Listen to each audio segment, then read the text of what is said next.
ก้อยหอยใส่หมดสุ่มปลาโถสุดยอดเลยจวดแซ่บๆส่งตัวแทนขึ้นไปเอาหางหมดสุ่ม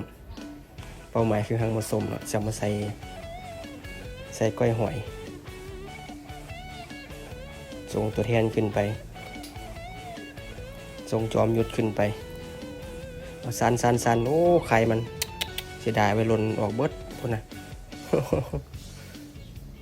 ตายหล่นออกเบิดมีไข่พร้อมพุ่นนะป้าทุ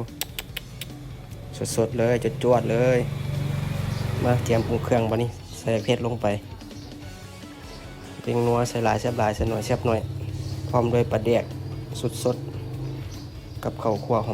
มๆคั่วใหม่ๆใส่เผ็ดผงจักหน่อยนึงแล้วก็คนบัดนี้นะ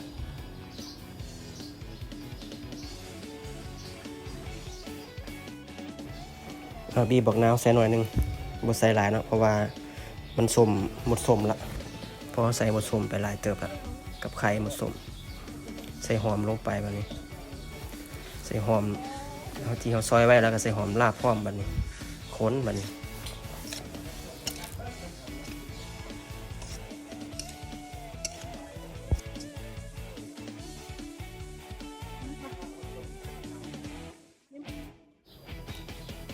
มาเด้อพี่น้องกินก้อยหอยใส่หมดส้มแซ่บจวดปาดเถอะมาเด้อ